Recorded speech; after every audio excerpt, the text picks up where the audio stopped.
Talk about it with Franjez.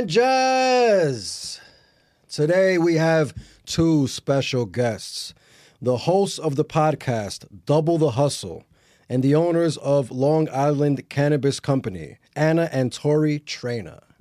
Thank you so much for having us. We're honestly so excited because this is the first podcast that we've been on outside of ours. No way. Yeah. Oh, that's perfect. Yeah. Awesome. So I'm we've excited never too. been- We're excited to get asked the question. It's like Perfect. we're in the car on the way up here, and I was just like, wow, today's going to be like different. I'm like, I got like nervous. I was like, I have to answer all the questions now. It's not going to be me answering the questions. I'm like sitting there thinking like, what am I going to say about like my story? But yeah, it's the first time that we've been on somebody else's podcast and not ours. So I'm really excited to be here. And I'm more excited now. I didn't know that. When I was doing research, I was looking for those episodes because I don't like asking the same question somebody else did, but I didn't find anything. but now you I know got why I the didn't find first anything. You got the first shot. Perfect. I'm excited. So let's start from the beginning. Where were you guys born? So we were born on Long Island. We lived in Nassau County for the beginning part of our life up until middle school. And then as we were going to transition into high school, our family moved to Suffolk County, so a little bit further east on Long Island. But So Long Island is two separate counties? Yep. yeah. I didn't even know that. Yeah. That's interesting. Nassau, like you have your Queens that goes Yeah. into Nassau, and then Nassau goes into Suffolk. Interesting. Yeah. All right, so what type of kids were you? What were you into? Me and Tor were like, when we were kids, we're the same person. Yeah. Like the same. We did everything together. The only thing that was a little bit different, they dressed us the same when we were younger, but as we grew up, we dressed totally different. Yeah. But as kids, like we were like attached at like the hip. You could never go anywhere without seeing Tor or me together.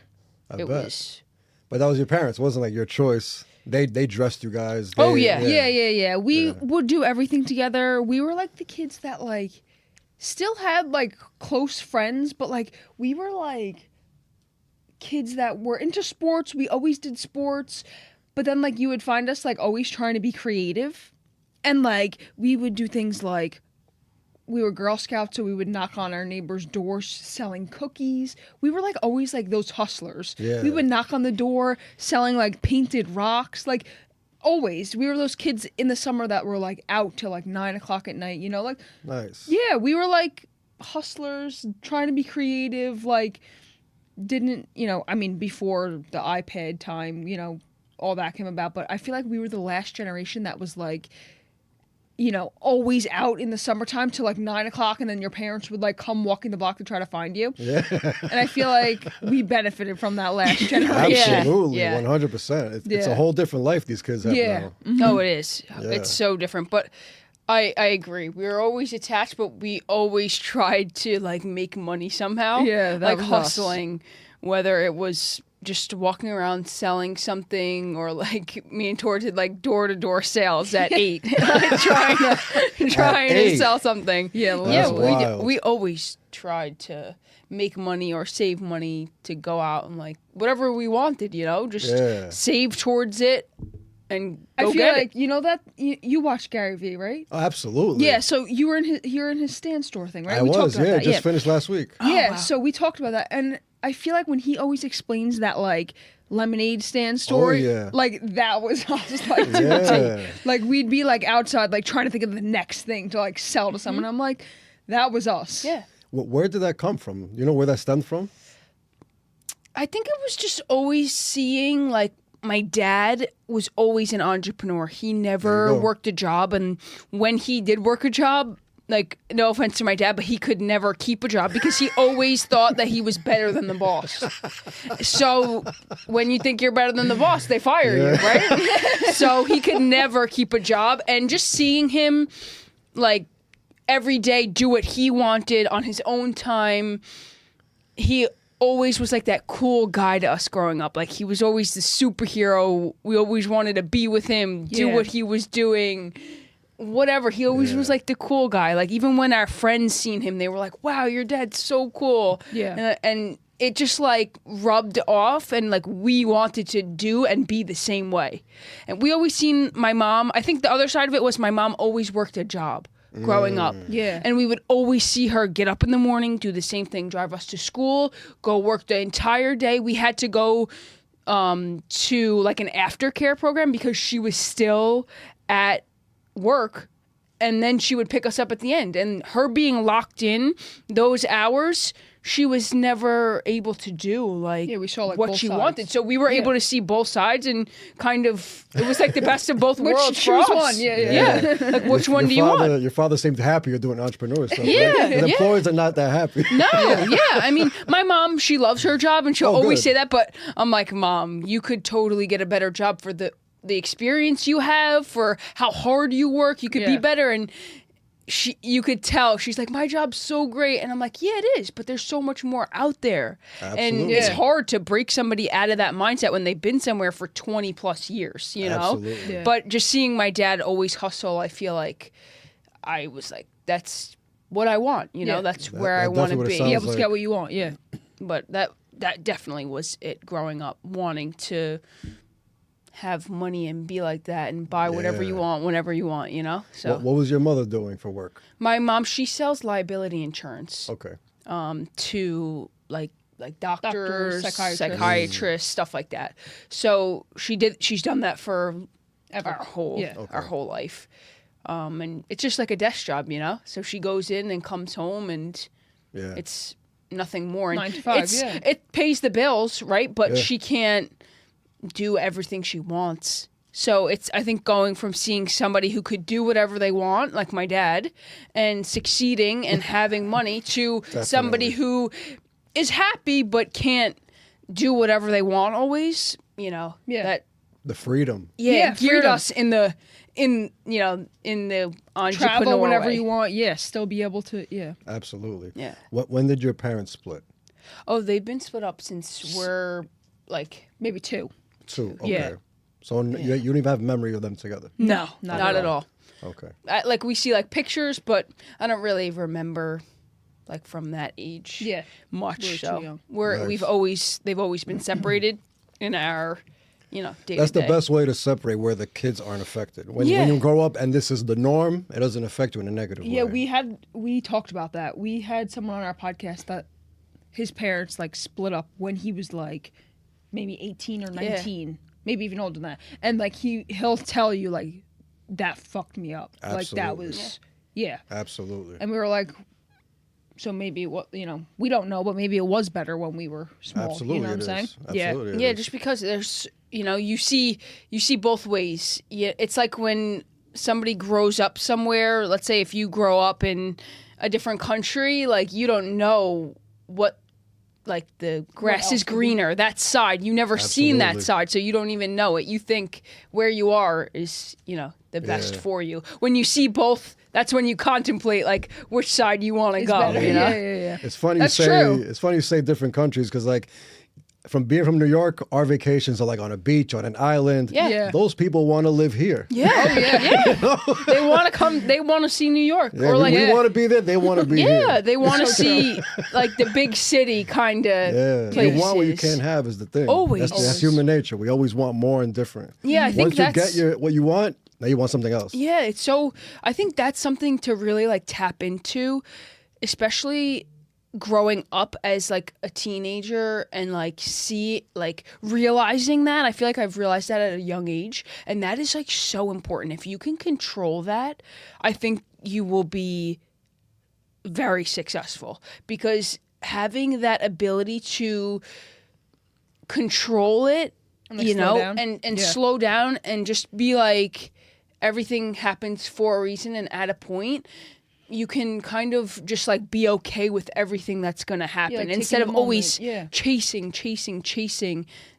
feel like what that you speeds up don't life. have. Yeah. Yeah. Definitely. Appreciating Chasing, yeah. gratitude. You have to appreciate the moment. Yeah. What you have. That's hard. It Yeah. is. Yeah. It It's is. patience too. Absolutely. I think more of that, because when I was a kid, not that I didn't have patience, but I just feel like, you want everything. But if you could teach like your kids to have like patience and wait for, something like gratification, and just always like, it's not, you don't need it right now, and it's like the journey of getting there. I think that it's super strong to like building like a good person or young adult. And I think that our That's parents the only way. did like a really good job of that, because I've realized that if you don't, you're always just going to be chasing.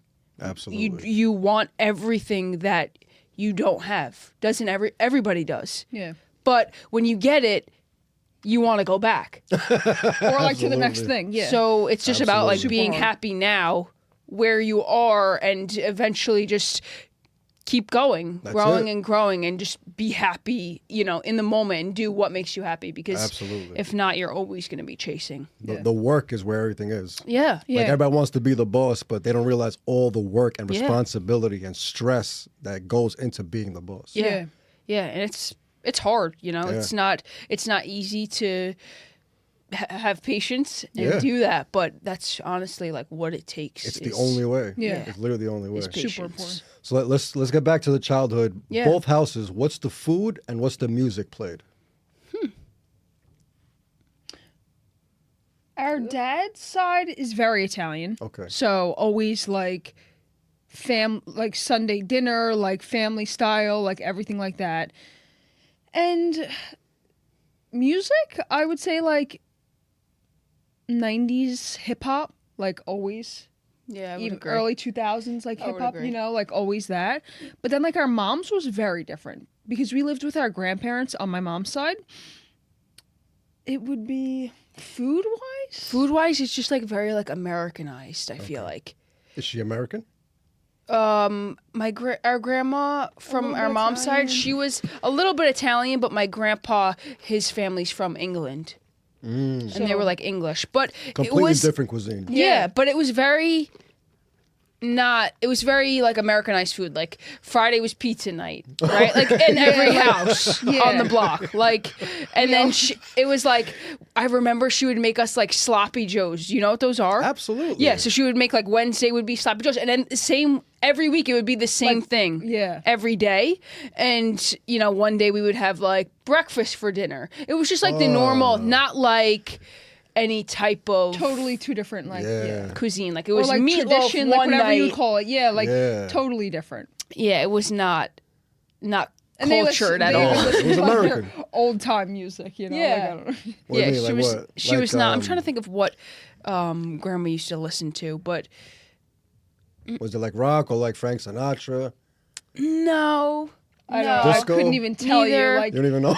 she would always have like, I couldn't even tell you what the music was, but she would like listen to like a record player. Like she loved record, so she would have like records, and then her record player would be going. I couldn't tell you the music though. I don't. Even Yeah, I couldn't remember. tell you the music either. I'm trying to think of like a song that she Yeah, loved, but I can't. I don't even remember. But it wasn't like any kind of food that like is Yeah. like It was American. Yeah, it was American, just yeah. Two totally regular different houses, kind of. Absolutely, Yeah. yeah. supermarket food. Really like bland and not Yeah. seasoned probably at all. I see. I know exactly what you mean. So when it comes to music, do you guys remember the first music you guys got for yourself? Downloaded or bought? Anything? First one you got for yourself? When we were growing up, we used to have like, you remember the little iPod Nanos? Absolutely. Like that was like our first Yeah, like that was our first one. Or big like the thing big that everybody ones with, wanted, the like screen. the square one that you just Yeah. plugged a jack into, and it was Absolutely. clipped onto like the side of your pants. Yeah. It had like Absolutely. the little clip on it. That was the first kind of like iPod we got. technology we had to Yeah. use, which we were like going crazy for, and you collect them in different colors. Absolutely. I think we had like the pink one. had It's a like a pink one, bright yeah. pink one. But I feel like I'm trying to think like the first music that we listened to. It had to be like some kind of like pop like culture, like little kid music, probably like Justin Bieber or something Or like that. kids bop, you know that? Like Yeah. that's what it's called, kids Yeah, bop. Kids I think. Bop. Something like that, It's right? like covers, but for kids. Yeah, Like yeah, that. yeah. Definitely Something that. like that. I wish I had to like go back and see. I probably sold mine to get money to one of the neighbors to buy something else that I wanted. So Nice. they probably have all of my own music, but yeah, I think it was probably something along those lines. Nice. That's Do you funny. guys remember the moment because you guys had everything together, similar clothes, Yeah. similar everything, because it was just easier. Yeah. You guys are the same age, probably the same size, get the Literally. same stuff. You're shopping at the same store. Yeah. You remember when you started feeling as an individual? Like, when was that moment where, like, we're not exactly the same? We don't have to wear the same thing. Like, when was that moment? So I think Honestly, not that long ago. No way. no. Well, I think there's a difference between us not dressing the same. Yeah. That happened Yeah. probably in like middle school, like 5th to 6th grade, because I would dress in more like boys' clothes, and I would like want to wear my dad's clothes and like do like all Yeah. these things, or like go outside in shorts, and it was like winter out, and What? my mom's like, "What are you doing? You can't go outside with shorts Literally. on." I'm like, "Mom, please, it's not that cold. Like, I want to wear shorts," and she'd be like, My "No." legs don't get cold. Yeah. Yeah, the dressing was. The dressing was probably in middle school, probably 6th grade. Yeah. We separated. But as far as like identity goes, Yeah. like being together, that didn't happen till after High school. college. Yeah, after into Really? college. Yeah. Yeah. Because we went to college together. Me and Tor were recruited to row at Temple University for college, and we went together. We got recruited together. We went on the team. We were, roommates together, so we always had each other. And it wasn't until I got in a relationship that Yeah. we split. And Wait, in what sense, though? You guys are Just still dorming, right? You're dorming up there, but Yeah. not as roommates? no, so we came home. So Because COVID hit, our sister passed away. yeah. Really? Yeah. Sorry to hear that. Yeah. Wow. Thank you. And then COVID hit like right after that. So we were like, let's just move to a community college. We did no more sports, whatever. So we came home. And then probably like a year into COVID, she got into a relationship, not like splitting, but like we just like that like made us distance ourselves. Like Yeah. not that like our relationship like suffered, but like we were like growing apart from each other. So like that's not until that's when like our identity really like probably like maybe 5 or 6 years ago. she would go like parties by herself. I would go out do what I'm saying? Like that would never happen before that. Like, that's we'd when I always lived. be- I lived in Poughkeepsie Yeah. for like half of the week, and then me and my partner would come down to Long Island and stay at my house, and then we would go back up, and we would travel a lot back Yeah. and forth, and that's when probably we started to like find our own selves. Yeah, find our own- yeah, before because that. we were like glued together before that. How did you handle that? fine. Because we were always we always did things together. I feel like COVID kind of helped that, if that makes sense. She stopped going to college and I still went. So like it was kind of like during that time. It wasn't, I don't know. I feel like it was a very slow transition, even though we're making it seem like Yeah. it was very drastic. Yeah. It sounds like it was abrupt. Yeah, it wasn't really that, but like we always like we did things like together. Like I was always just like the third wheel, so like we'd go okay. everywhere Alright. together. You know what I'm Alright, saying? But like That's true. yeah, like make we it sound just horrible. yeah, but it was not. It But was it's like not. it I was- mean, yeah. You guys said split. just, It like- sounded dramatic. yeah, like now after that, like after that relationship, like you'll hear us say like now we're like way closer. So Yeah. like it was just like I don't know, like it's a learning curve. yeah. I don't. It's a I'm learning not sure curve, how you to- know? Like, I how feel to like- explain it, but like It was the first time we experienced that. Yeah. So it was very drastic. yeah. And I feel like next time, like when I'm in a relationship, like it's like you learn and you Yeah. and you move and Now you grow, if one of you us gets know? into a relationship, now we know. what to expect. Nice. Yeah, it Let's was get back to junior high. So what's junior high like? What are you guys into? Are you guys this is when you start dressing different. So I'm assuming a little more things are changing differently. Yeah, things changed a little bit. We still did sports together. yeah. And is what, basketball at this time? Always yes. played basketball. Okay. Yeah. We always played basketball, but we also we weren't in any of the same classes. They didn't put us in any of the same classes. So even in elementary school, we were never in the same classes. But I think that helped us, honestly, because if we were in the same class, Absolutely. it probably would have made our attachment way worse. Absolutely. Yeah, even though we were really close, it would have been. It would have been even extremely- worse. Yeah, Yeah. So absolutely. I a lot of twins say that they were in the same class, and I thank God that they didn't let us be in the same classes, even though we wanted to. We really would have had no friends. We have 2 friends now. We really would have had none. It's the real part. No, really. Yeah. It would have been bad. But in junior high, we played sports. You know, we had the same friend group as as we would always hang out together. So it really wasn't that. But we just did sports. We really didn't do much more than that. We were always like sports kids. Tori was smarter than me. She was in like higher classes, like those above level classes, and I'm just like, yep. Right here, extra help in reading. Hello. Sign me up. But yeah. Who was born first, do you know? I was. Anna. Okay. Yeah. Nice. We're 11 minutes apart. 11 minutes. Yeah. Nice. Very nice. The the wearing the same clothes, junior high, that's when it ended. Yeah. I would say so. Yeah. I Okay. started to wear like jumpsuits and like dress in like different like sports clothes, I guess, like men's sportswear, and you didn't really wear that. No. Yeah. All right. The feeling each other's emotions. When were you guys aware of that? I would what say age? really young, honestly. I feel like if you were, people always say like explain like the twin telepathy thing, right? That I think is more of the emotion that you're talking about, because it's not like people are like in a movie you'll be like, oh my god, finish the same sentence. People always say that like, can you say the exact thing she's thinking? But it's more like on an emotional level, like very very deeply.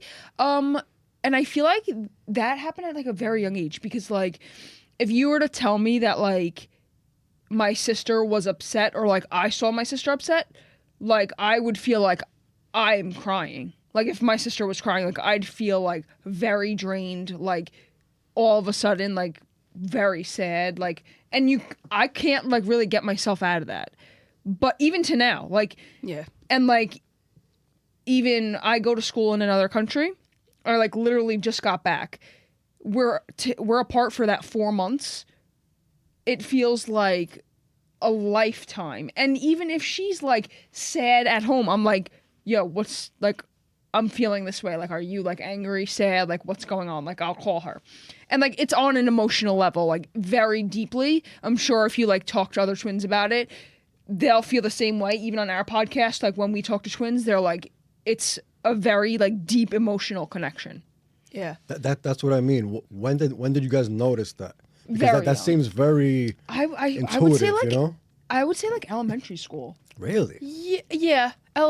Later on in elementary Later school. on elementary, but yeah. Early middle school, I would feel like, I'd say because like between 8 to 10.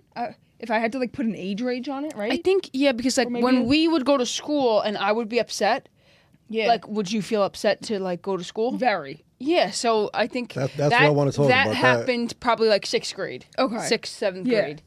Interesting. Yeah. Like she would hate going to school.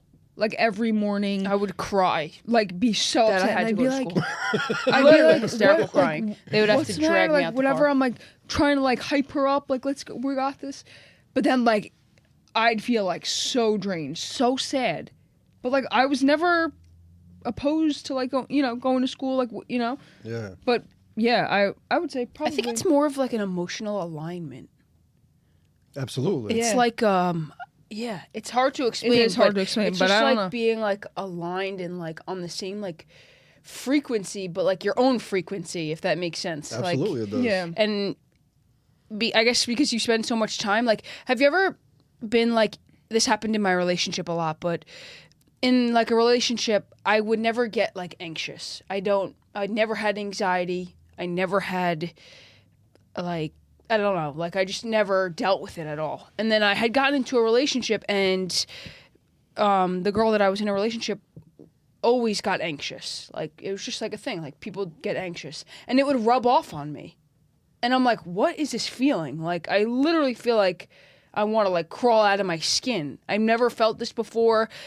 And just because we were hanging out so much, like I felt like the anxiousness would rub off on me, and it wouldn't she would be not anxious anymore, but now I'm anxious. Oh, man. You know, like, I just feel like it's like an emotional sway of like emotions. Yeah. And like when you feel that way, Yeah. it's eventually going to swing this way and I'm going to get it, you know? So, and the more you hang out, I feel like the more emotionally aligned you are, and that is how it transfers almost back and forth. Yeah, definitely. Yeah. What religion, your family practiced when you were coming up?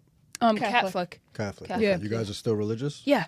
Very. I mean, not very. You said, yeah, you're like, Yes. I mean, I guess people, it's so like different Yeah. now. I feel like everybody has their own I'm religious type of way, but I mean, like I pray every day.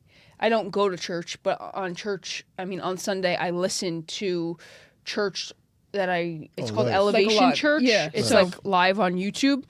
I don't know if you'd consider that like very religious, but But- like, you know. Yeah. Yeah, Yeah. we're religious. good. God is behind me, watching out for me, definitely, that's for sure. So, amen to him, because Nice. that is the only reason where I am right now is Yeah. because of him, and that's it. Good, Yeah. So I believe a lot in that, and I think over time, our family's not like that, so I'm just trying to grow in that aspect. You know, I feel like it's very hard now to. Our family was like always church, but like on holidays, kind of like, you Only. know, Easter, Yeah. Christmas, like that, Yeah, you yeah. know, but like still like you're like not very, but like religious Italian family, Yeah. but like not like going to church every Sunday, like, you know, Absolutely. or like Yeah. every day, whatever. Yeah, so it's just I find myself as I'm getting older trying to get more into, into that, that. and get like closer to God. It's hard Yeah. to do, and you know, Absolutely. I feel like the Yeah. in a state of way- the world right now is also trying to do that.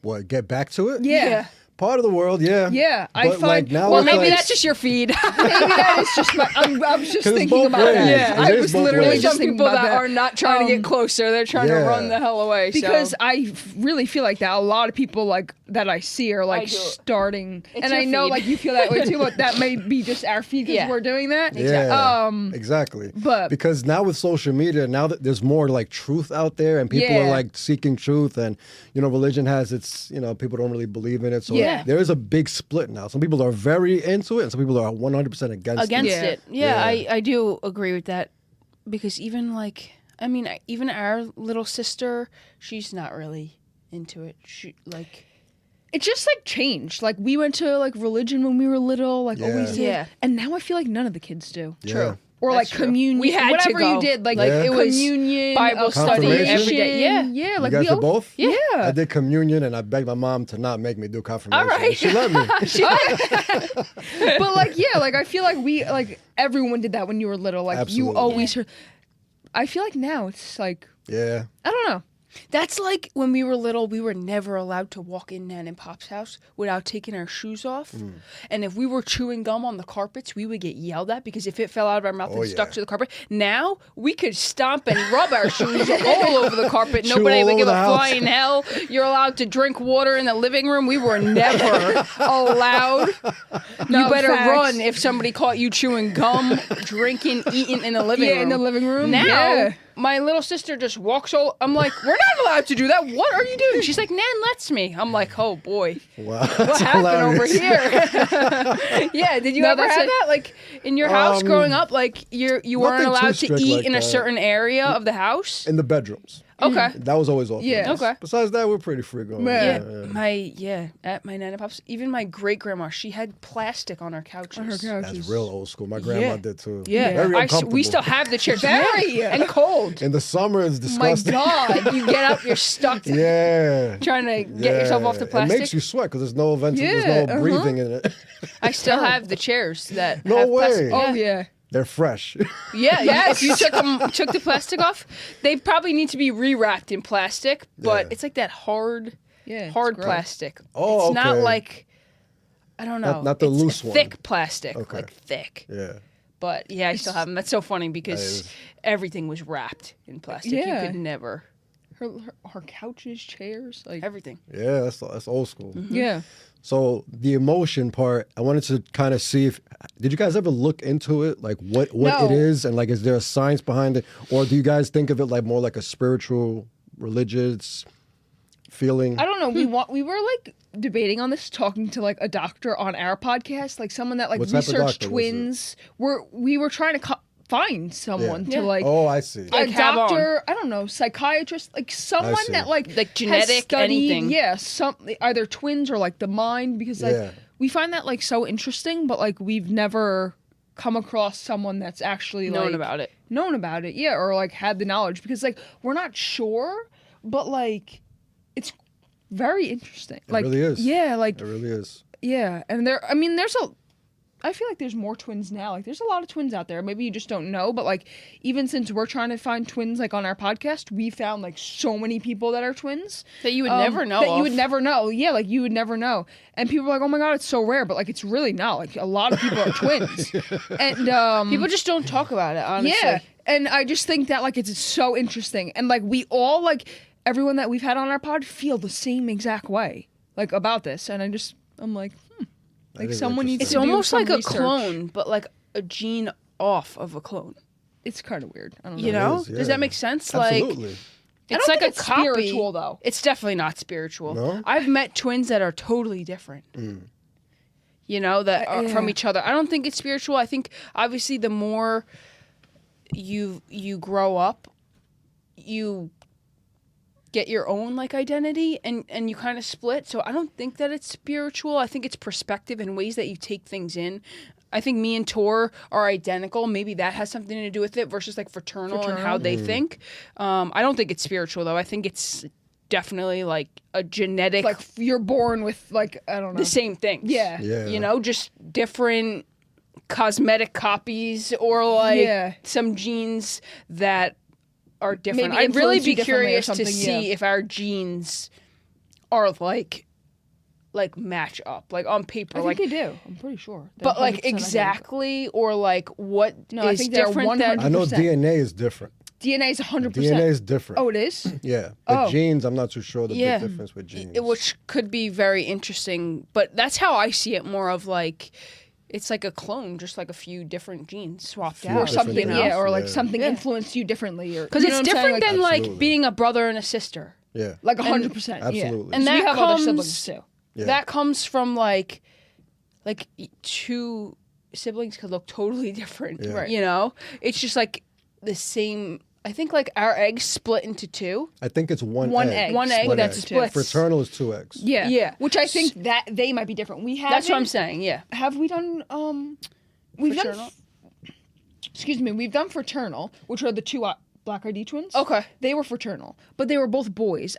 We haven't done a girl and a boy, right? Mm-mm. I wonder if that we do have a boy and a girl set of twins in our family. They're close. But they do totally different things. They do totally different things, totally different careers. But yeah, I'd be interested to see like actually like what. Yeah. their, Absolutely. their mindset is like, or Emotions their are, yeah. emotions. Yeah. Because it's definitely not. It's not spiritual. I don't think We so actually at have all. 2 sets of boy and girl twins. In the Brianna family. and Nick and Nicole Wow. and Yeah. Rob. Yeah. But they're 2 different like sides. One from our mom's side, one's from our dad's side. That's interesting. Yeah, I'd be interested to see. I feel like they're less I know that connected they're close, than we are. But Brianna and Nick are really close. Okay, they're like really close. I don't think as close as we Yeah. are, but yeah, I would be interested I think to it's. see like. I how- think they're more like brother and sister than they are like. Oh, yeah. Does that make sense? Absolutely. So I think our connection is different. But again, you know, it's just Yeah. how I think it's also plays a role in like how we grew up. Like we were the only 2 together until we were 15? No, 8, No, 9. that young. Yeah, How old is Devin? she was born in 2012. Oh no, sorry, 11. 11. Born in 2001. So we were 11 alone years. until 11, so growing up that whole time. Yeah. Just us 2, you know? Absolutely. We followed each other. It's like it's like going and getting, like you said before, like 2 dogs. Like if you go adopt 2 dogs at the same time, just have them grow up together, do everything together. They're going to follow each other. Yeah. Then you take another one and throw it in. They're not going to be as 100%. Close as the other 2 are, you know? So I just feel like it's... Yeah, that stuff I get. It's when you guys are far apart from each other and still feel the same. That's the part that stands out to me. Because like I've had friends where we've been such close friends for years. Yeah. We're on the same page. Yeah. I know what he's thinking and vice versa. Yeah. But it's like when you guys are apart, that's the part that's like really unique. Even we had Moshe, the Watch King. I'm sure you know who he is. He's huge. He's a watch flipper down in the Diamond District. Oh, yes. Moshe. Yes. Okay, so we had Moshe on our podcast. He's what? He's a twin. Oh, no, I didn't know that. Yeah. So he came on our podcast. No way he did. Identical. His twin looks identical. That's our best performing podcast this year by far, was from him. I bet. But he came on and he talks about a story that he was sitting on the couch one night and he got like a sharp stabbing pain in his stomach. And he like sat up and was like, you have to call my brother. And he called his brother and his brother had gotten in a car accident. Wow. Yeah. And I've never come across that type of feeling. Yeah. Because it's more emotional for us. And I know when she's down, but that kind of like physical feeling and something actually happening, like I've never felt that, but twins say that does happen. And when he told me that story, I literally got like chills. Wow. Because he like felt something and knew that something was wrong. And associated like that stabbing pain, I have to call my brother right now, and he had gotten into an accident, which was very scary. That's the part that I want to that something that severe hasn't happened to us, but like I could definitely like feel like when something's wrong. Yeah. Very interesting. Yeah. Let's move on to high school. Yeah. So in junior high, you guys were on the basketball team, or you guys just played for fun? Yeah. On the actual team. Okay. Yeah. In high school, same thing. You guys. Yep. Yeah. Okay. Yeah, we were in high school. We had then from Levittown, we played for middle school. And then in high school, we moved to Dix Hills, which is in Suffolk County. And we played for Dix Hills throughout our high school. And then we went to college after that and did a totally different sport. So rowing, right? Yeah, we'll get to that. Yeah. I'm very interested about that. So high school, what's life like now? What are you guys into? Anything change? Anything that stands out? Life was in high school, you know, like our circle got smaller. Yeah. Right? We went into high school. It was a totally different school. We didn't really make friends during that time. Our sister had gotten sick in 9th grade. She had gotten leukemia, and she was really young. So at that point in our life, me and Tor had to step up and become adults quicker than like we wanted to, I would say. Not that I think it's a bad thing at all, but quicker than most people would. We went to high school. Our sister became sick. We got on the basketball team, of course, that year. But at home, we had to step up. So we never had time to be with our friends or make friends or do anything like that. We had to come home.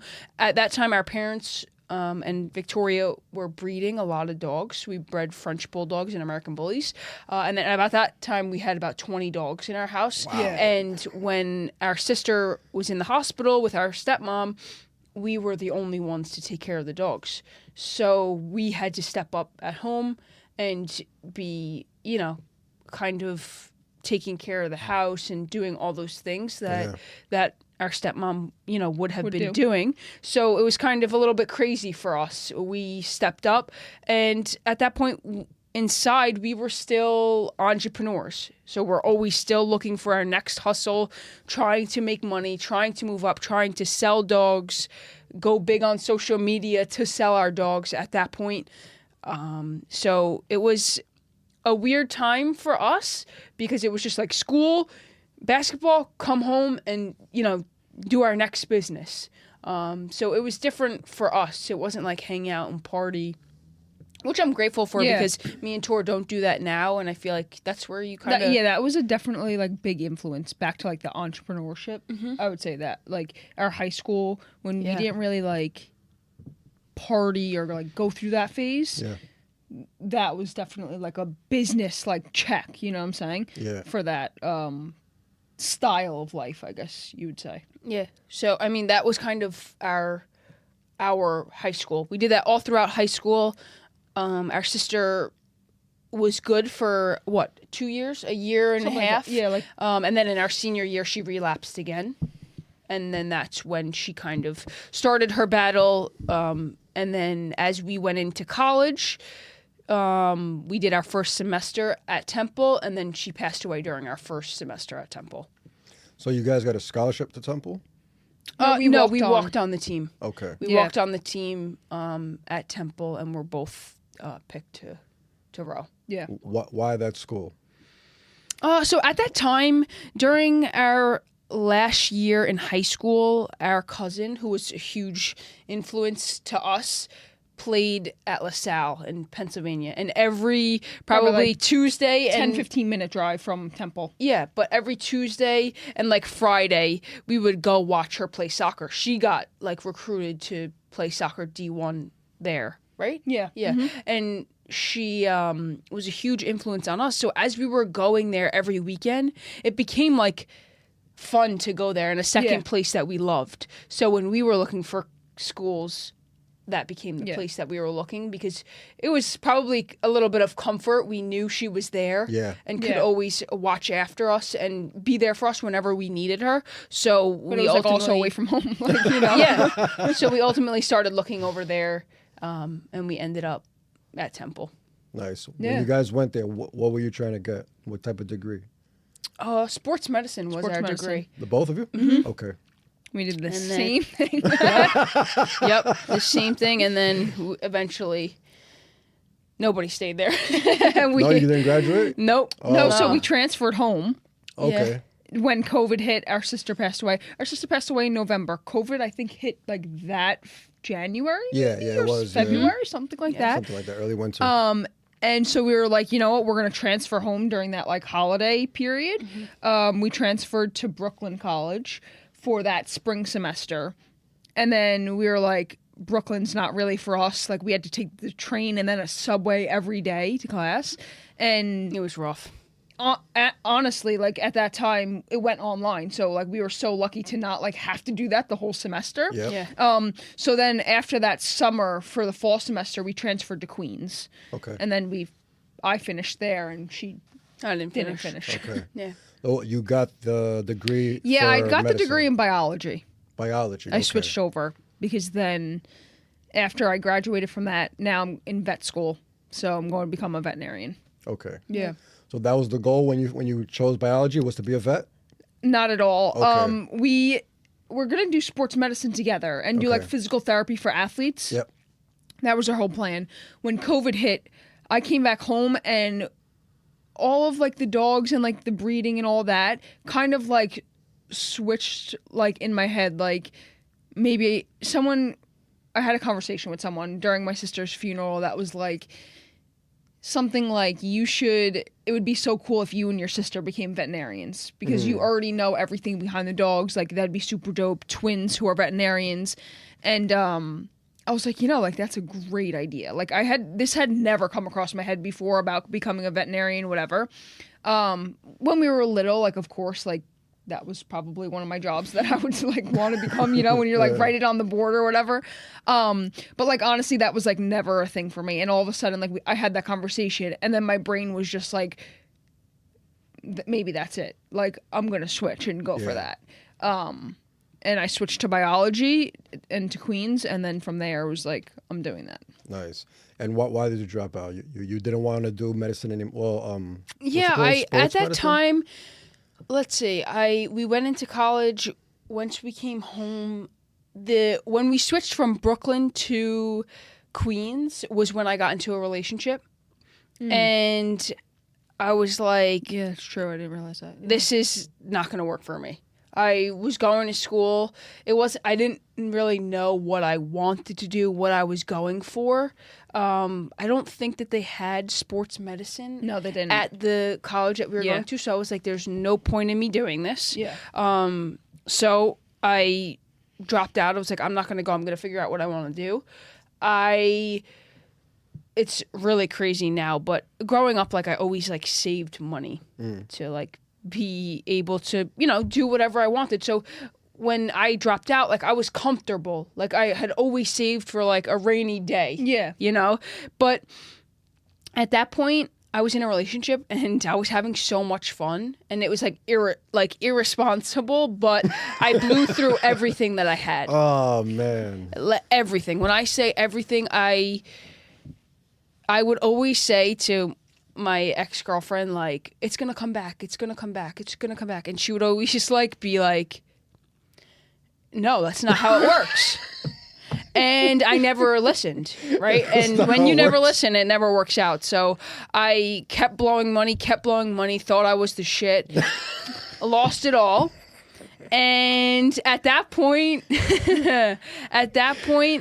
I was like, I gotta do something. Now, she was working at a pizzeria for hours a day, 12 hours a day, shifts, just like banging out shifts. And I was like, she makes a lot of money. Like, I could do that. And so at that point, she was like, you know, so-and-so, and it was a pizzeria owner down on Long Island. She was like, you should ask for a job there. Start doing what I do, but on Long Island. And I was like, all right, cool. Like, I could do that. Like, I could work at a pizzeria. So she made me get the job at the pizzeria. I got a job at the pizzeria, and for the next year straight, I worked 60 hours a week, Monday through Friday, 10 to 10. And I saved up as much as I could. I wouldn't recommend that to anybody, but if you want to get out, that's how you get out. You wake up and work, and you have no time to spend your money. And I feel like that, her making me get that job is something that saved me. It taught me how to work because I've never had a job in my life at that point, and I just thought that it was going to happen. And that wasn't the case at all. But it also taught me like how to put my head down and work for somebody else, which my dad could never do. So I never seen that because he was always the one working, doing his own thing, doing this, doing that. And I was like, I'm too good to work for somebody. And he was, when I was in high school and I was like, can I get a job? He was like, no. And I'm grateful for that because people have started working when they were young and are burnt out by the time they're in their mid-20s. Absolutely. For me, that wasn't the case. So when I was 21 and I got a job, I wanted to bust my ass to make as much money as I could. So I saved a lot of money by the next year. And then I was able to try to look for something else and get into something else. And that's when I got into real estate and started doing that. My cousin is a mortgage broker, and she was like, come work for me. And I was like, I don't really want to sit at a desk job. That's not me. Like, I run around the pizzeria all day. I fell in love with this business, like literally working with my hands. Yeah. I can't sit at a desk. And she was like, okay, why don't you try being a real estate agent? You don't have to sit at a desk at all. You just show houses and drive around. And it's not as easy as that, but that's what sold me. And I was like, yeah, sure. And I love it now. It's amazing. I would never trade it for anything else. But that's how I got into real estate, and nice. We're off. That's it. Nice. And the other businesses that we have, I can't say too much, but me and Tor just bought a business, and it's the accelerant. Whenever you find something, you just get into it and try it. And if it fails, it fails. You start over from zero. We say that all the time. Like, if you don't ever try, you're never going to know. 100%. Let's buy the business. If it fails, guess what? We're back at zero where we were 5 years ago, and you start over again. You go get that job and you work 60 hours a week, and you save your money to do it again, and maybe this time it'll work. Absolutely. And you just every keep doing successful that. person failed many times. Yeah. It's 100%. Yeah. There's no way around And it. that People was are so this- scared to fail. Yeah, that was Yeah. the. I mean, it's scary. It It scares. It Yeah. sucks. It still scares us. Seeing but- zero in your bank account is something that I never want to feel again. Yeah. You know? I'm serious. But like, if you know how to work, like it won't. Like, Yeah. you can always go back to getting your 9 to 5. So Yeah. like, Absolutely. Yeah. And as long as you're a good worker, they'll always take you back. yeah. Absolutely. So Absolutely. you never burn your bridges. And, Absolutely. it's like never, what did they say? Never bite the hand that feeds you. Absolutely. So, Yeah. you keep a good relationship, and I feel like that's life. The more is. relationships you build, you're going to be successful no matter what. Absolutely. Like, it's just, that's it. Just shake hands. And Absolutely. the more hands you shake, the more people One's you gonna meet, hit, and then... one you're going to link with and figure out, oh, that's what I want to do. Absolutely. And you'll be so successful at that. Where did you guys get this knowledge? Because there's not regular people stuff you guys are saying. Do you guys read books, or is it your father dropping these gems on you? Because I figure he's the entrepreneurial one. He has this mindset. I don't think we've quite figured that out yet. No way. No, Like, I think honestly it's a lot somewhere. of watching and hearing other Okay. people, or like who you're. Our dad always put us around like the best people. There you go. Yeah. In like he would always be next to like this person, or he might not even know them, but like he would bring us around those people that were the best people in those rooms. And not that we've ever said hi to them, we're respectful to them, but not even had a conversation, but listened to what they said to my dad, or vice versa, you know, like just watching and listening to those certain people that he brought us around. Yeah, I don't really I think know. it would be that. It's a little bit hard to track down like where we learned it from. Yeah. Yeah. Because nobody in our family is like us. Essentially, everybody works a regular job. Your father sounds like the closest thing. My dad is probably the closest thing. And it makes sense. His circle But are yeah. people like him. Yeah, it would probably be the closest thing to like how we learned it, but I also feel like it's a lot of like just like trial and error. You know, like we met. My We're trying dad to build our own relationships. He builds a lot of relationships. He was always the person that like, and we always admire that. We'd be walking into somewhere and the people would be like, "You're Anthony Traina's twins." Yeah. Always. Yeah. And we're like, "How do you know that? Like, what?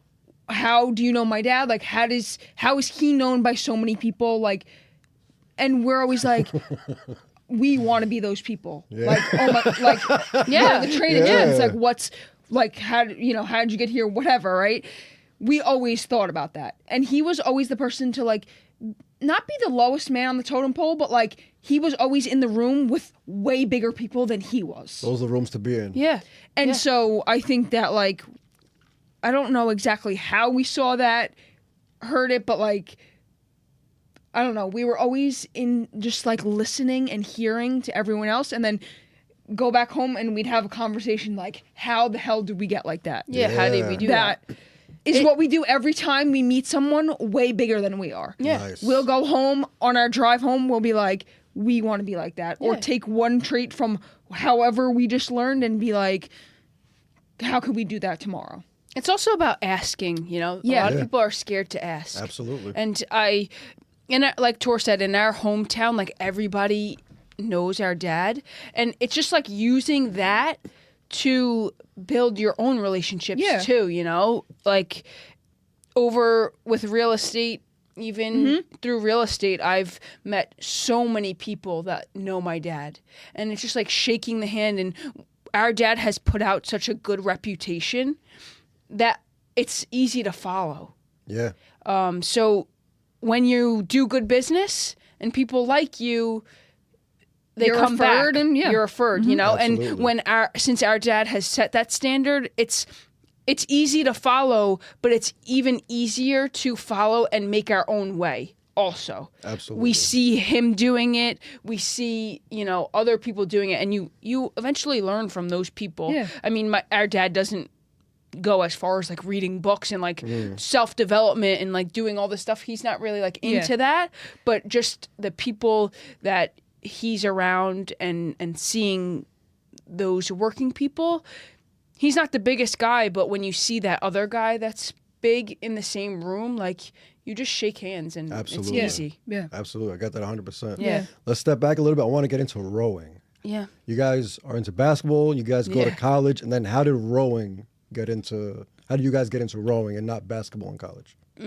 Well, the basketball team was not accepting walk-ons. Really? At a D1 level like that. It's very rare that They don't. anyone was looking for walk-ons. Yeah. I think it's like scouting from high yeah, school. yeah. Yes. Okay. So growing up, me and Tor did a lot of CrossFit.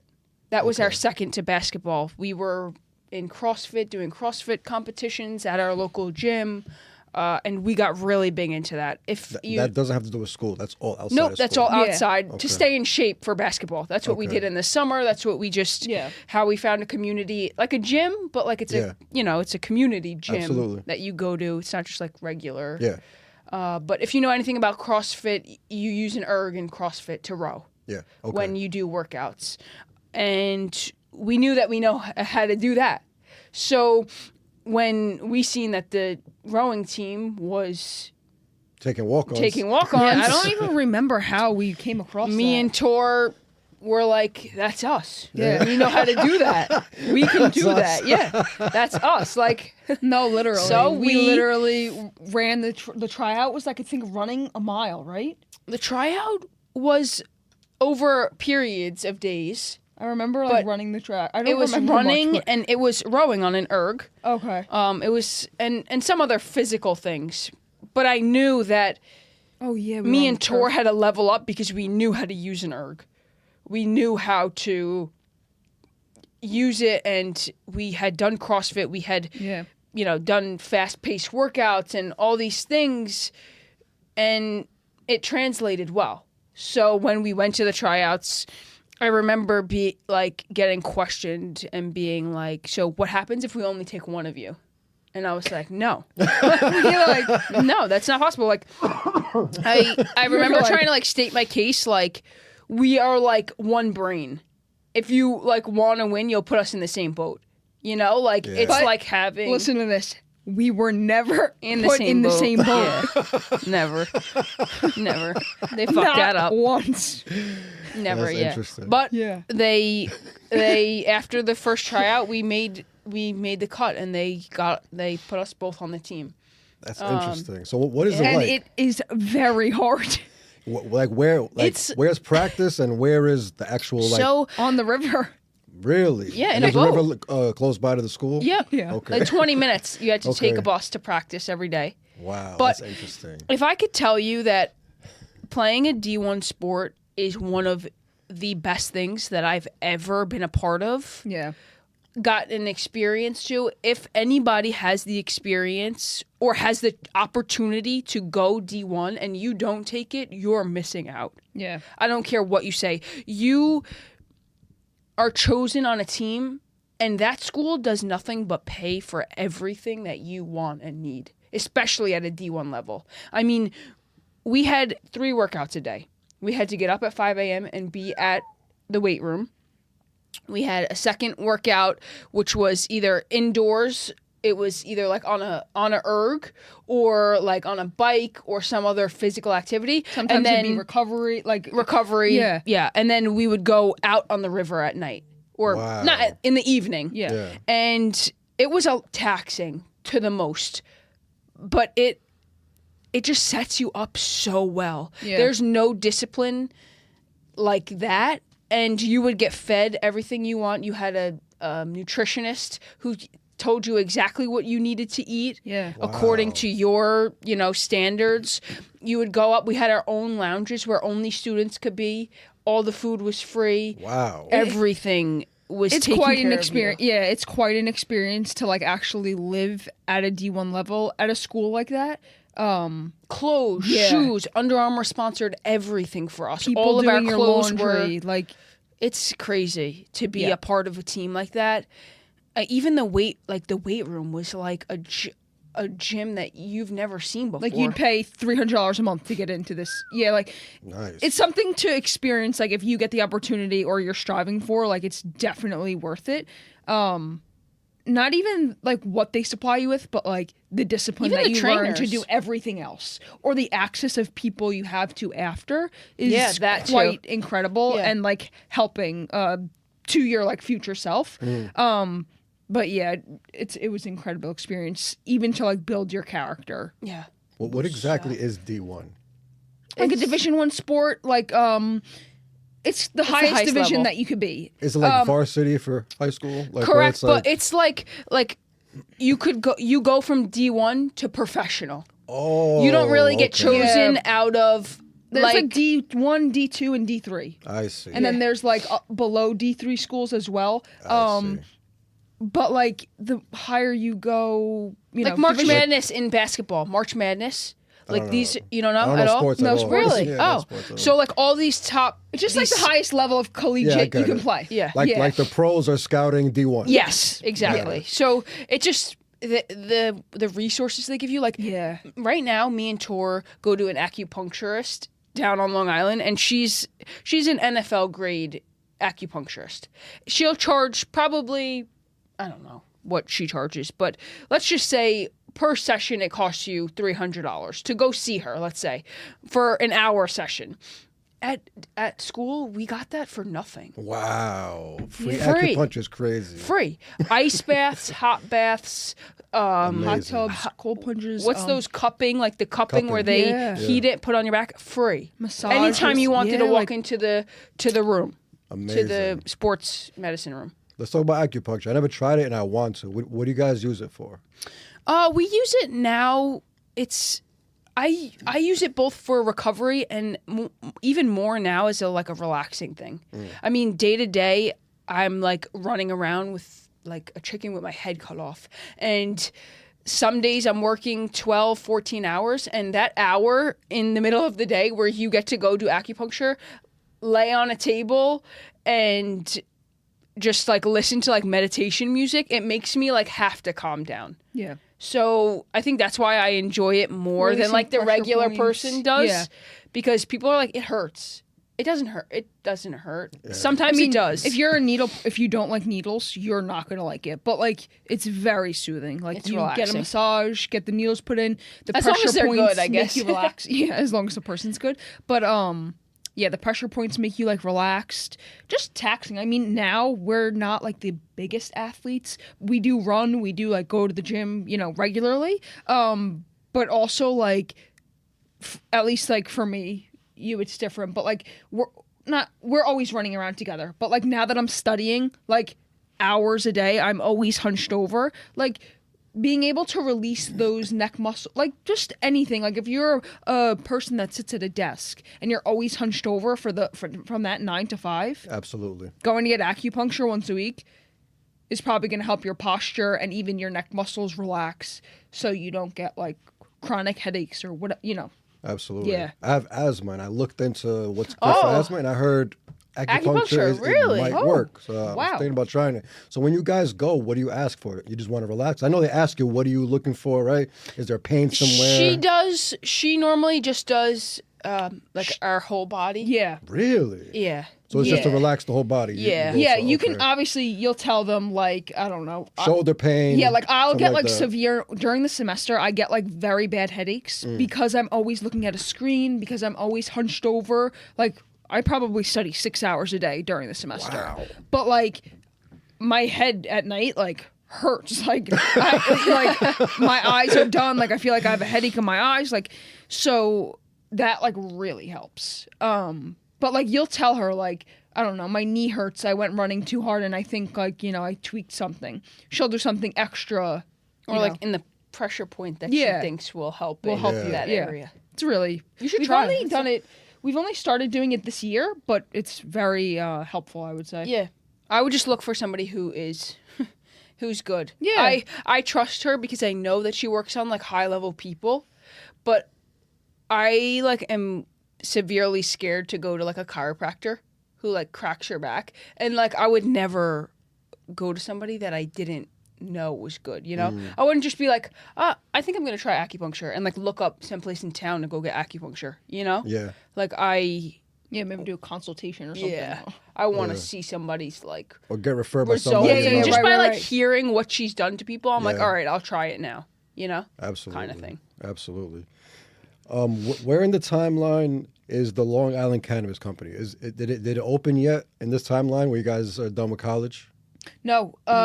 So it actually just opened Oh, nice. How long ago? a year. A year. Nice. Exactly, like maybe 2 days ago. Yeah. Yeah. So my dad opened that Long Island dispensary, Long Island Cannabis Club, a year ago with a few of his partners. Okay. It like just maybe 3 or 4 years ago became legalized on Yeah. Long Island to actually Yeah. open dispensary.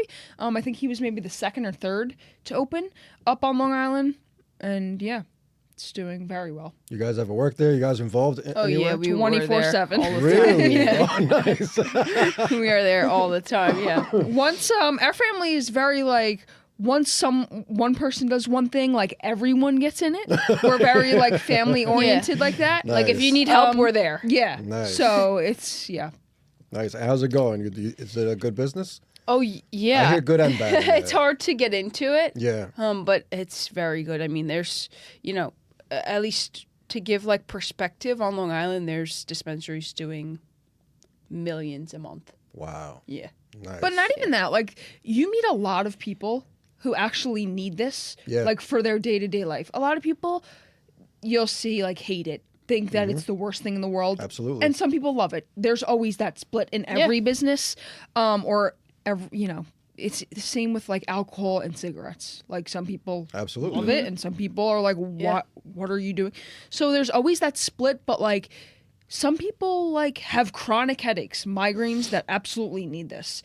Some people have seizures every day that need to use a high grade that helps them, or are going through the hardest chemo ever and it makes them eat. Like, so some people actually need this, and like people come in and like tell their story for you to help them and to recommend something that they need. Like it is quite incredible like how many people come in that absolutely need this for their day-to-day life, and they're not like some young kid that lays on the couch because they love to smoke all day long and like don't have a job. It's also like, very regulated. It's very regulated, and like more than half, I would say 70% of our clientele is like people that absolutely need it for their day-to-day life. And over like probably 40 years old. Yeah. Okay. And they're It's like like older 70% people. of our Like, clientele. Nice. Yeah. Nice. so it's not like people are always like, oh my God, these young kids are going to be going in there all the time. It's actually quite the opposite. Yeah. Yeah. It's not them. It's too expensive for them. Yeah, they're honestly. on the street still. On the right? street Yeah. is still cheaper than Yeah. us. But our store, any store in New York State is very regulated. Yeah. As far as like the amount of THC that's allowed. I noticed It's that. only 100 milligrams per package that's allowed Yeah. in like an edible or anything like that. So it's very regulated, and it must be grown in New York. Oh, I didn't know it had to be grown here. Yes, it has to be. Oh, yeah. Okay. So a lot of the super regulated One of with how our many huge rules. partners is Dank, and Oh, their okay. farm is right in Poughkeepsie. Oh, I didn't know that. Yeah. Nice. So most of these guys, there's some probably over here. There's some in Kingston. Some of our biggest partners are right here. Yeah. In the Hudson Valley, a lot of them are. Perfect. Yeah, which is really cool. Nice. Let's move on to the Double the Hustle podcast. When did that start and why? So that just started like a year ago. Okay. I mean, for years, Tor has always said like we have to do something together. We're twins, and we have to use this to our advantage, right? So a little over a year ago, I had gotten out of my relationship, and me and Tor had become like closer together, like we were coming back together. And she's like, we have to do something. At that point, we had met Bryce Eckwall, who is the one who produces our podcast now. Okay. We had gone to a live podcast event that he had shot. He had there Damon the Shark, Ali Krieger, all these people spoke on stage live in front of a huge audience as a podcast setup, just in front of a huge audience. Yeah. Super cool. Which was amazing. The Yeah. event was the best thing we could have ever gone to. We met a lot of people, and we walked away from that event, and he had been saying that he was putting out podcast classes and how to run a podcast and how to do it, and he would do everything for you. And we had followed him and started seeing it, and Tor was like, let's start a podcast. And I was like, okay. I was like, but we don't know how to do anything. And I said, like, let's just jump on a call with Bryce. I don't care how much it costs. Let's just do it. It's going to build us relationships that we would have never have met, whatever, these last 40 episodes. Yeah. We would have never have met any of these people. None. We would have never met the guys that we met at Crema today if it wasn't for our podcast. So I just think that, it's all about relationships. We started it, and I was like, I don't care how much it costs. Let's just jump in with Bryce. He can take care of everything. and we started from there and just. And our first episodes were by ourselves. Yeah. And we're like, I don't know if we should do this. Yeah. You just keep going. I promise it gets better, okay? Watch just our first hold episode. We're like, oh man, like this is really hard. Because at first it was going to be like just us talking about like being conversations, being twins, being business people, what we thought, right? We get there and we sit at the microphones for maybe 15 minutes, like, what the hell are we going to talk about? And we had shit what did all we just planned start? out. What did we just start? We had 4 episodes to shoot one day. That one day. And it's just you two for those 4 episodes. Yeah. I'm like, these are going to be like 15 minutes each. Yeah. Oh my God. But it gets better. And honestly, like, it was the best thing that we've ever done because this whole year we've met like many people that we just even like are from different walks of life, learning about their story, how we can implement, you know, whatever they, you know, just different things and different how people grew up. We're very focused on like the twin thing. So we are trying to get other twin guests on there that like we just want to see how their experience as twins are, if they're in the same career, if they're not, whatever, growing up. So that's how it started. But then we've also done people of different walks of life that we want to just get to know and like what their experience is as an entrepreneur, having a podcast, doing social media, and how we can take that and, you know, learn from it, basically. Absolutely. Yeah, all about learning. So in the beginning, when you guys started just doing it just YouTube, what was like the goal with it? We didn't know. Okay. Yeah. You know, we just started it as like something that people that want we to can hear. do. Yeah, Okay. like we literally started, our first episodes were like us being twins, how we think our family thinks that we got switched at birth. Like things like that, yeah. What? Yeah, stuff like that. That was like in our first 4 episodes, right? And so we were like, oh shit, like this, you know, people want to hear that like Absolutely. story, right? It's unique. Yeah, so that's how we started. And then we were like, you know what, let's get guests on. Let's hear, you know, I think it'll be way easier to like converse with other people. With other people, yeah. Absolutely. It's hard to And do it solo. yeah, it's way bet. better. It's very hard to do solo. As you know, like you run a podcast and I never did a solo episode. I don't even want to. Yeah. I mean, you're by yourself really, By myself but like for real, yeah. it's hard. Yeah. It's just, you know, it's hard talking together that you know, you sit here with someone for, you know, 24/7 and then you try to talk to them on a camera, but like it's very forced. Yeah. it's hard. It's hard. Yeah, but it eventually grew into like us wanting to just build relationships. As you know, a podcast is super hard to grow. It's more about like, I think, hearing other people talk, learning their experience, and how you can kind of grow from it yourself and just build a relationship now that you have 20 other relationships of your guests all over New York or wherever that, you know, wherever you get them from. Super interesting to see different walks of life, how they did things, how they messed up, how they succeeded, and maybe you could take from that. Absolutely. Yeah. Absolutely. Yeah. Let's talk about the ups and downs with the podcast. Yeah. You guys about, what you said, 40 episodes in? Somewhere Yeah, around I think there. So what is our count? The last I checked, I thought it was Honestly. like 30 something, but it might be 40 Yeah, now. it might not even be 40. Let's see. Today an episode came out. What is that number? Let's see.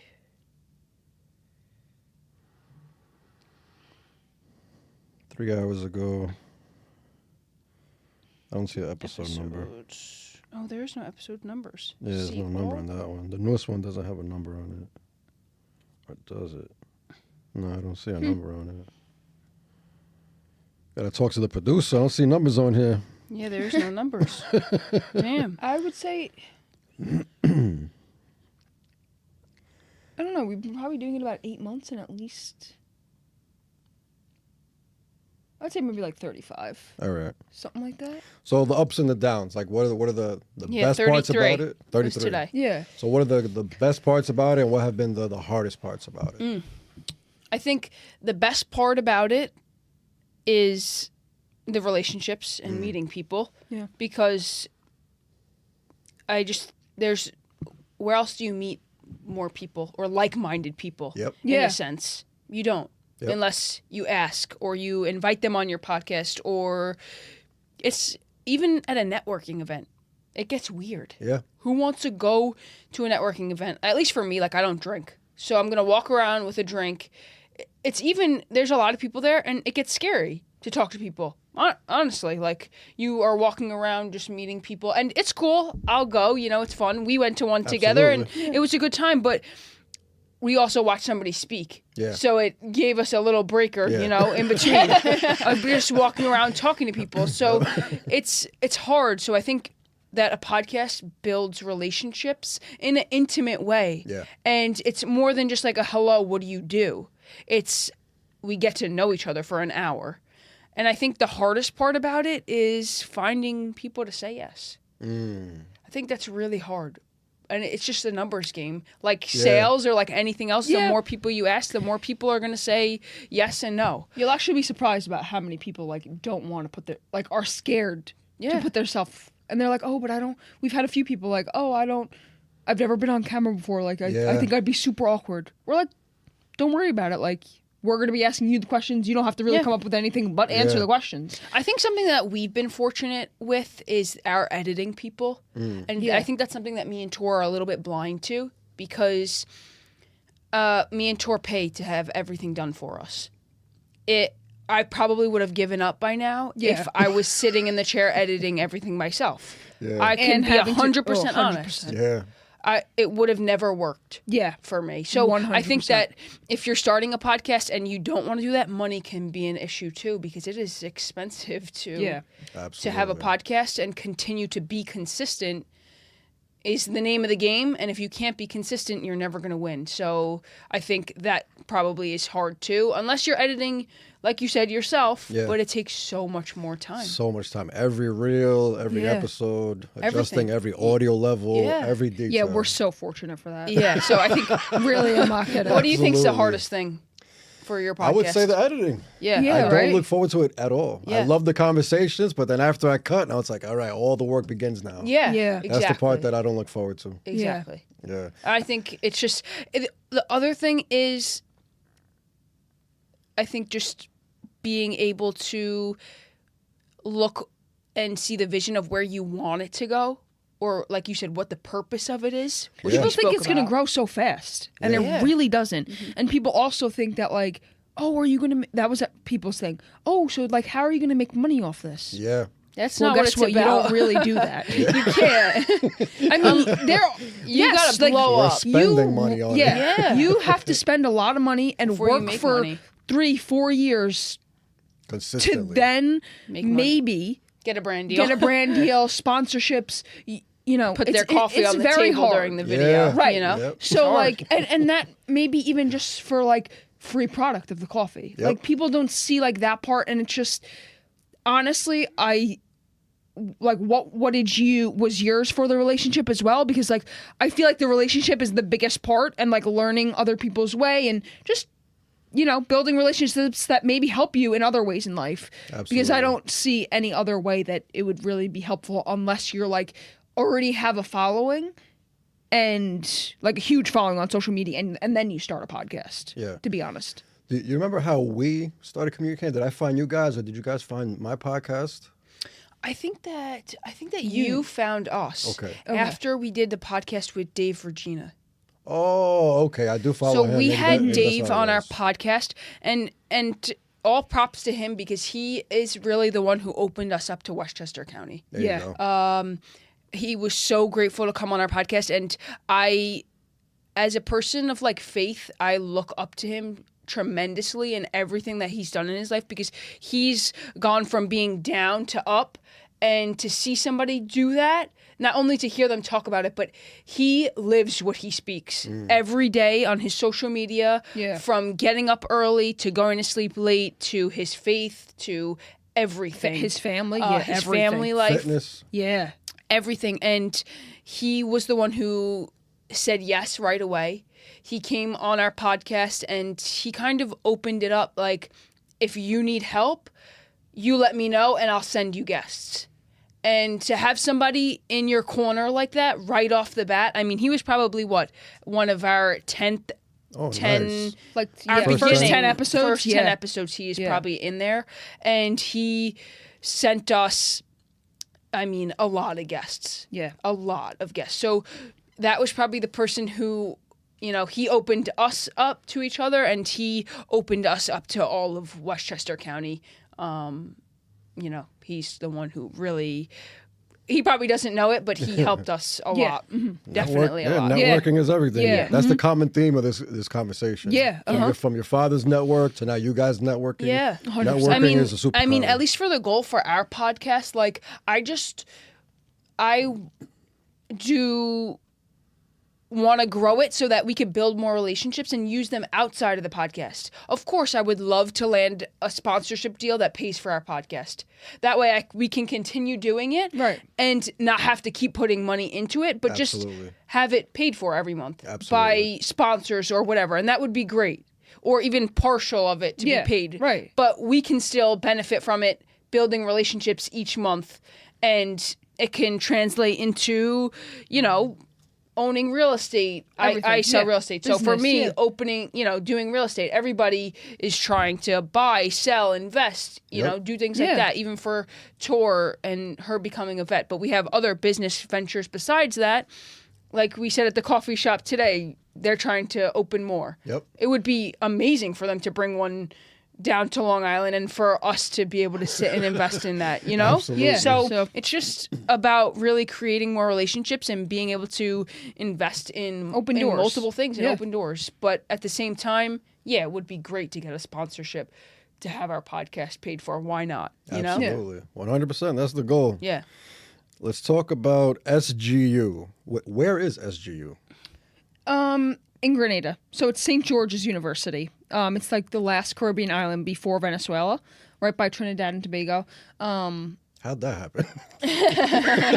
So how'd you get there? Becoming a vet is like really hard and competitive. Really? Just like med school, like you hear people like distraught over like not getting accepted to med school. Like, but there are only like 30, maybe 32 schools in the States that have a vet program. And then there are schools outside of the States that also have vet programs. So I applied to every school that I basically could. I applied to probably about 10 to 15 schools. And I got in there and I was like, you know what? Instead of going through another round, let me just go there. And so I've been there for about a year and a half now. And yeah. You're actually traveling there? Oh, yeah. That's wild. Yep. Very wild. Tell us about I'm there over for both fall and spring semester for 4 months. Wow. That puts a damper on the podcasting too, no?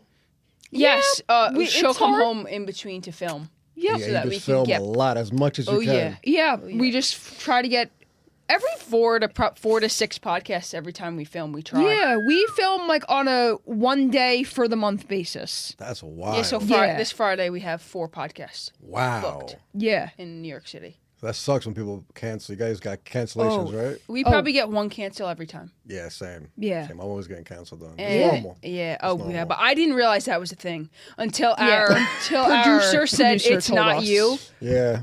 I was like, Bryce, this is sucks. Yeah, we were man. like, what happens? Like, why is this? Yeah. I think Like, it's their anxiety. People, like you were saying earlier, people don't want to be on camera. They're scared. You know I think what? it's that. I don't.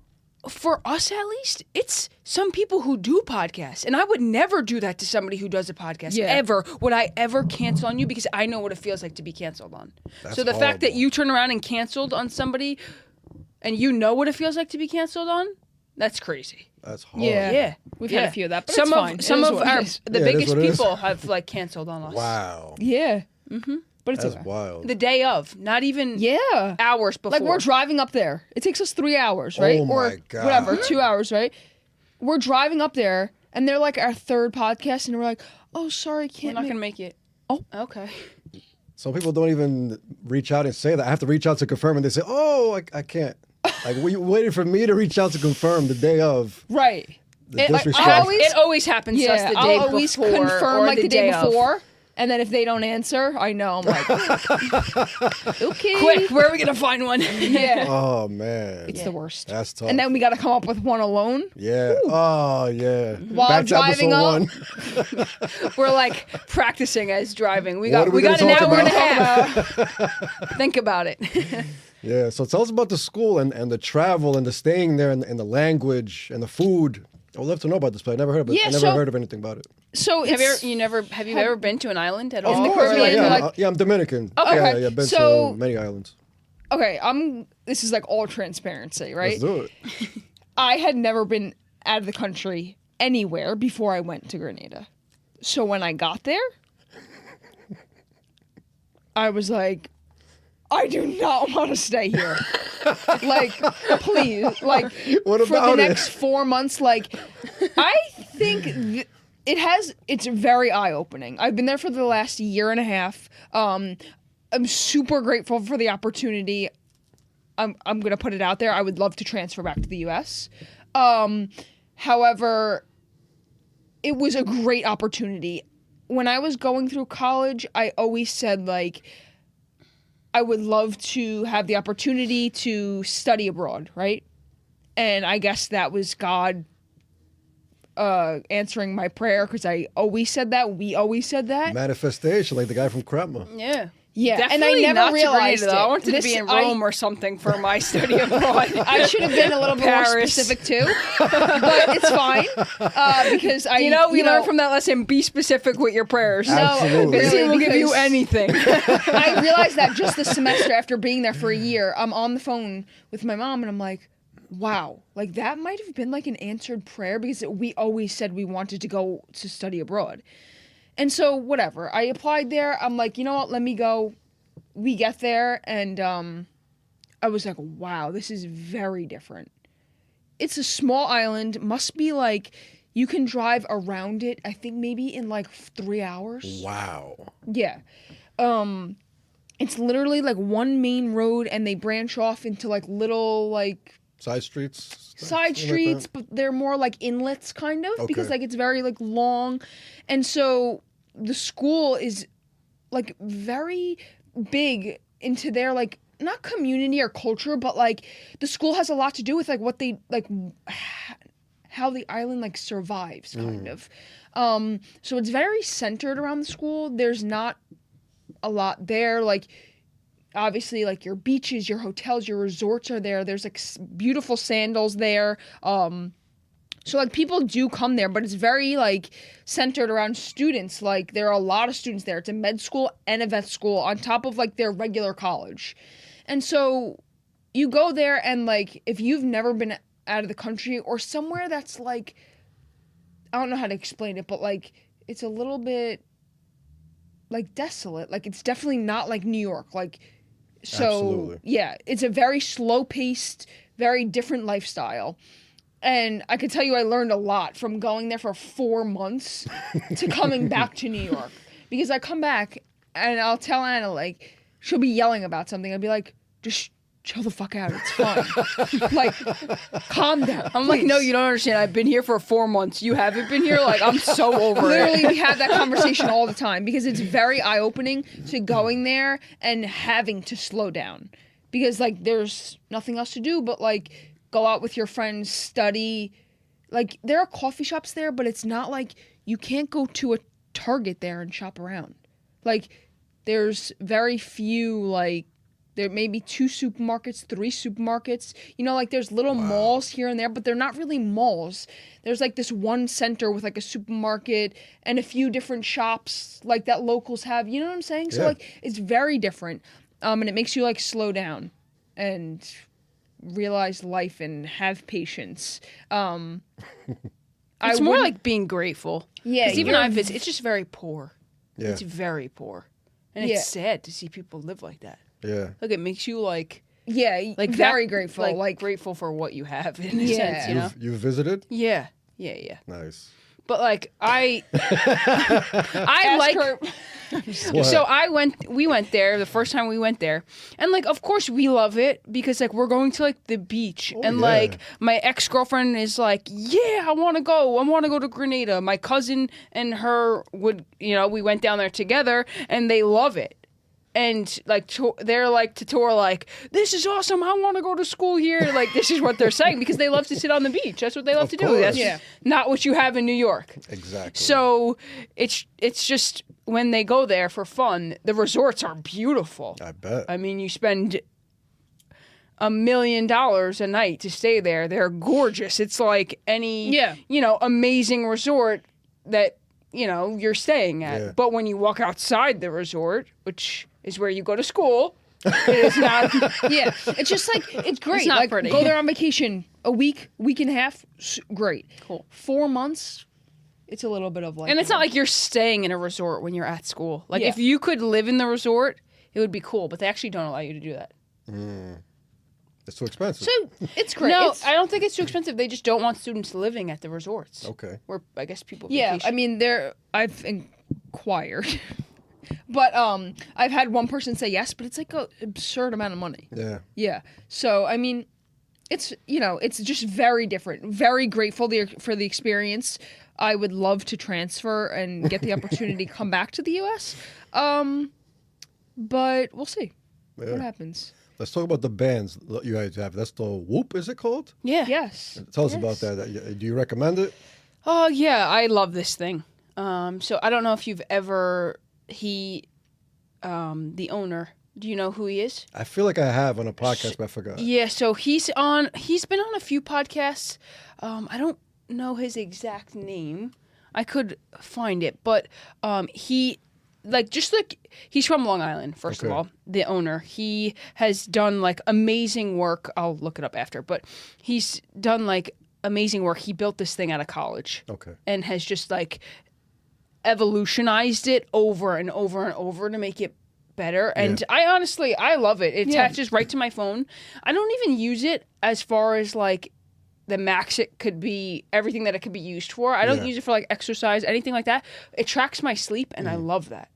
I could like wake up and see how I slept and like everything. Like if I slept like shit, if I have a good sleep score, if I woke up in the middle of the night, how long I was in like REM sleep for, or like a deep sleep, or I think it's really cool. But it's gotten way better though. It's like you count your steps on it, your heart rate. Yeah. Now it tells you when you're in a stress level. It'll alert me like today Too you high of were stress, in a like- stress level for an hour or 4 minutes, or different things like that. But it's really cool to see everything like that and have it like right on your phone. Yeah. Which is Absolutely. really cool. Use it for the same thing, just to sleep.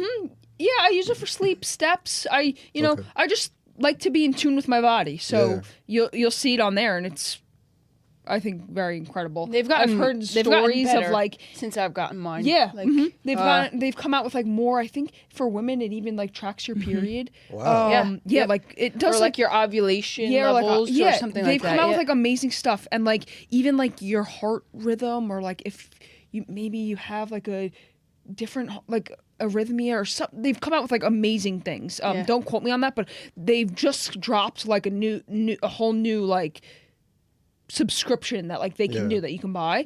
But I think now it's a little bit more like of a trend to like be in tune with your body, but I think it's super helpful. You can wear I've it heard on your stories. You can wear it up here. Yeah. I've seen rings too. I think there's an aura Oral ring. ring. But like I've heard stories where like it detects something that's wrong with your body before you can. Yeah. Which I think is super interesting, but then you have people say like now like your body is like in an app where like people can track it. So like Yeah, the tracking doesn't matter.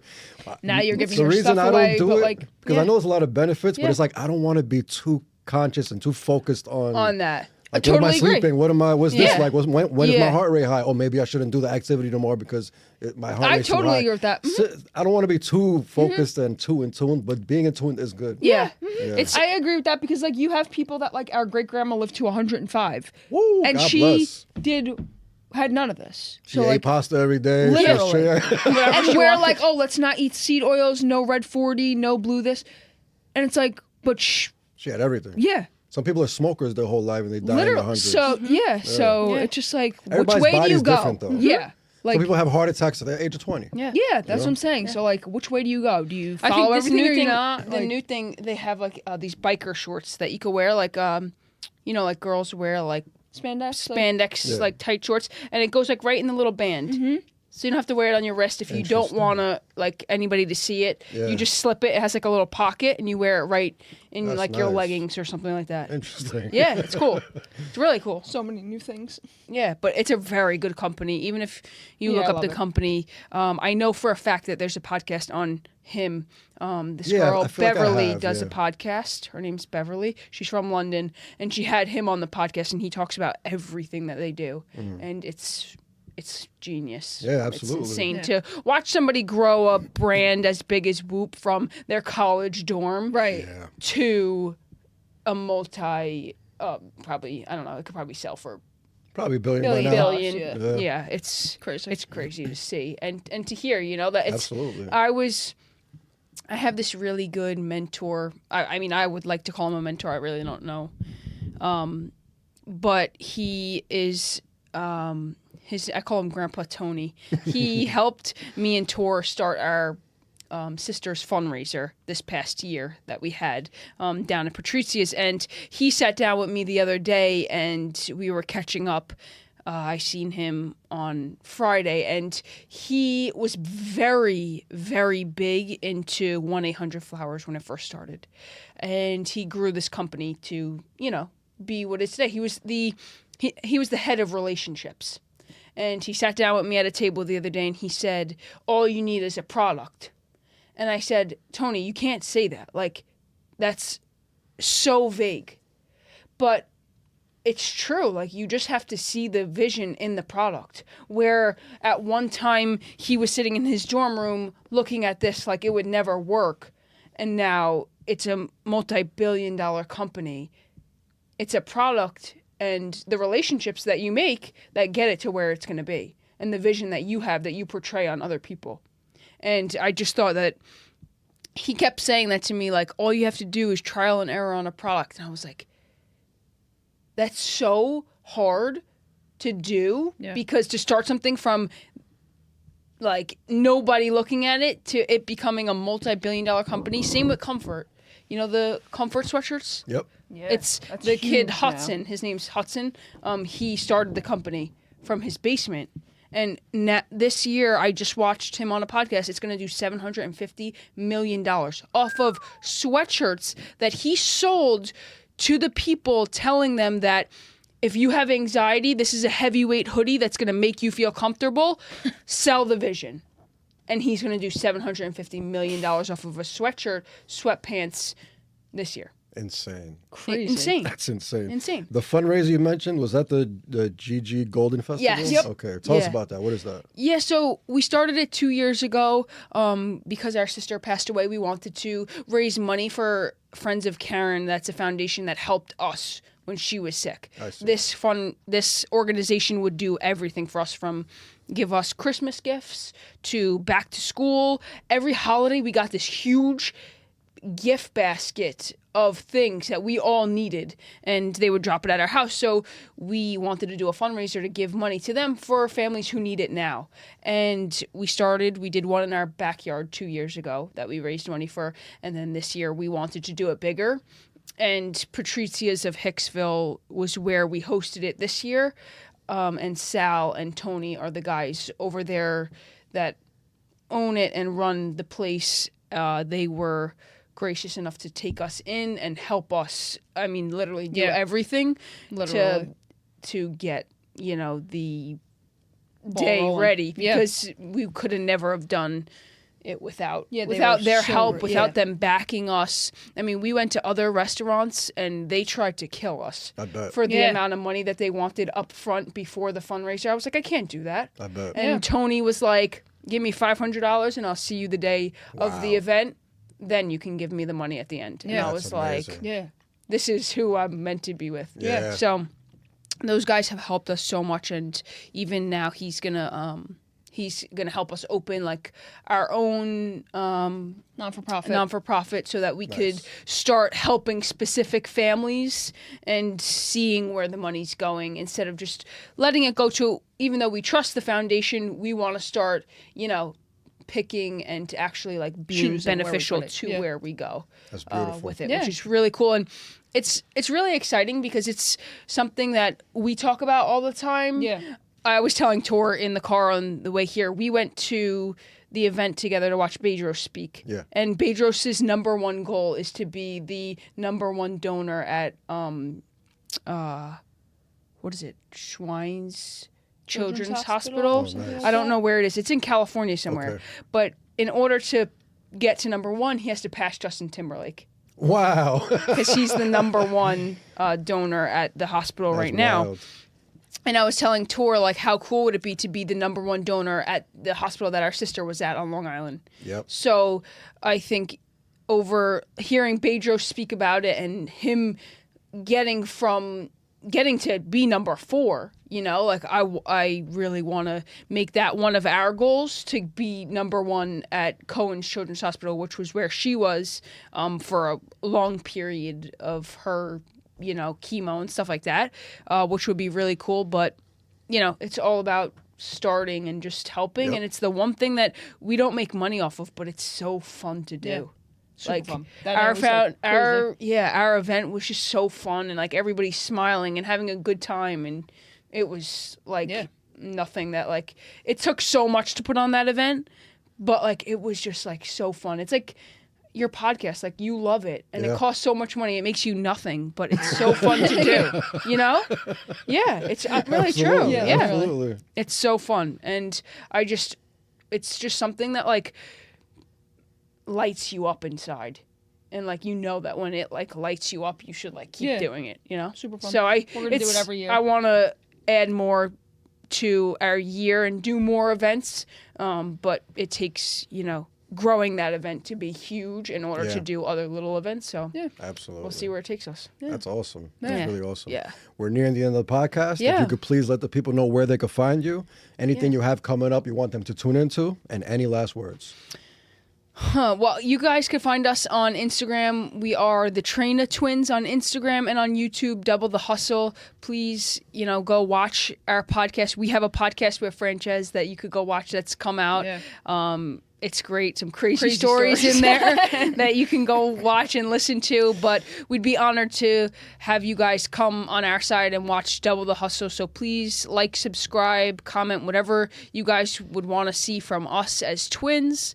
And things coming up for us. You know, we're nearing the end of the year and a new year. So it's exciting to get, you know, your new goals in order to kind of attack the next year. And I think a lot of it is just really building more relationships and just being like true to myself, at least, and finding, you know, what makes you the happiest. Because at the end of the day, it doesn't matter how much.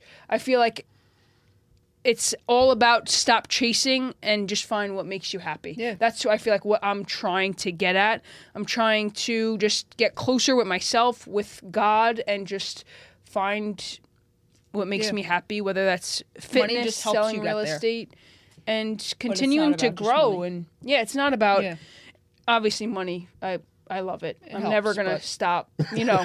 But But to look at your family relationships it's hard, So be I in the present moment. just continue to grow and continue to have respect for other people, meet those people, learn from them, and take it on as myself. But I'm excited for this year. We have some bigger things that we want to do, like investing in real estate, and getting our first, you know, transaction under our belts, which will be fun. So we'll see. Let's see if we can make it happen. We're gonna write down our goals for the new year. That's amazing. Yeah. Did that cover everything, or do you have any last words? No, just super grateful for you having us on. Yeah. My pleasure. Thank you so much for our first podcast. Yeah. Great opportunity. And we're gonna do more. So I hope Definitely. to collab more in the future. Definitely. Thank you guys for coming through for the great conversation. Yeah. Thank you. Of course. Absolutely. Thank you. And thank you everybody that watched. Peace and love. Bye, guys.